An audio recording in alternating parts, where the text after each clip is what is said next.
देवरिया में जहां दो परिवार का रो रो करके हाल हो गया बेहाल, किसी ने अपना भाई खोया तो किसी ने अपना पिता खोया, तो किसी ने अपनी मां को खोया, तो किसी ने अपनी बहन को खोया। वास्तव में देखा जाए तो ये दोनों परिवार पूरी तरह से टूट चुका है। दोनों परिवार को न्याय की जरूरत है, दोनों परिवार को सपोर्ट की जरूरत है, दोनों परिवार को एक तरह से कहा जाए तो फिर से खड़ा करने की आवश्यकता है। कुछ लोग इसे जाति का एंगल दे रहे हैं तो कुछ लोग राजनीतिक लाभ लेने के लिए अपशब्दों का प्रयोग भी कर रहे हैं। कुछ लोग राजनीतिक ऐसी बात कर रहे हैं, उसे जात का एंगल देकर पॉलिटिक्स को चमकाना चाहते हैं। लेकिन यहां पर जात पात की बात नहीं, यहां पर न्याय की बात होनी चाहिए।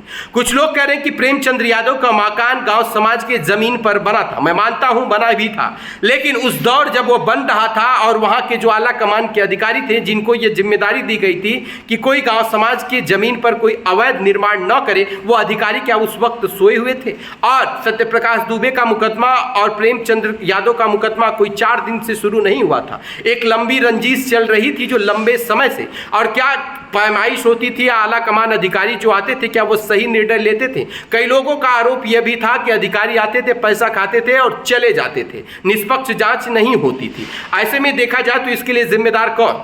अगर जो जिम्मेदार पाए गए हैं उनके ऊपर सख्ती के साथ क्या सरकार करेगी कार्रवाई? ऐसा यह मामला सिर्फ प्रेमचंद यादव और यह दुबे जी का ही नहीं है। उत्तर प्रदेश नहीं, अन्य राज्यों में बहुत से ऐसे लोग हैं जो कि बहुत ही पीड़ित हैं, जो दबंग किस्म के लोग होते हैं, जिनके पास पैसा और पावर होता है, उसका वो दुरुपयोग करते हैं और किसी की जमीन हड़प लेते हैं तो किसी को दबंगई से मार देते हैं। लेकिन जब वो न्याय के लिए गुहार लगाता है तो उसे न्याय नहीं मिलता है। सरकार को अगर वास्तव में ये सारी चीजों पर प्रकाश डालना है और सच में अगर वो चाहते हैं कि गरीबों का हक उन्हें मिले, गरीबों का हक कोई ना मार पाए, तो ऐसे दबंगों के ऊपर ऐसी कार्रवाई सच में होनी चाहिए। वह चाहे किसी जाति का हो, किसी धर्म का हो, किसी मजहब का हो, कि जो इतिहास के पन्नों में स्वर्णिम अक्षरों में लिखी जाए। जब किसी की सरकार होती है और सत्ता में बैठा कोई सत्ताधीश, यानी जिसके पास लंबा चौड़ा पावर होता है, अगर उसका वो गलत उपयोग करता है तो उसके ऊपर ऐसी कार्रवाई हो जो कि मिसाल बने। या कोई आला कमान अधिकारी है जो किसी गरीब के साथ अन्याय करता है, उसके साथ कार्रवाई होनी चाहिए। जब इन दोनों के साथ कड़ी कार्रवाई होगी तभी हमारे देश में जाकर के आम जनमानस को राहत मिलेगा और वह संतुष्ट हो पाएंगे।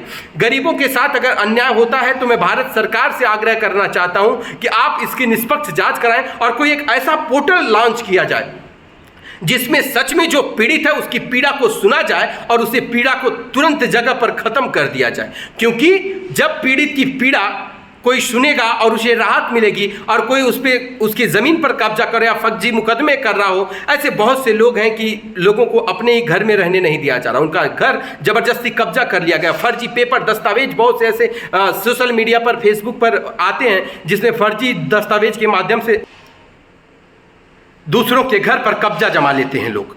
लेकिन सरकार और सिस्टम सही तरीके से अगर जांच कराए तो गरीबों को न्याय मिल पाएगा और ऐसी घटना भविष्य में नहीं हो पाएगी।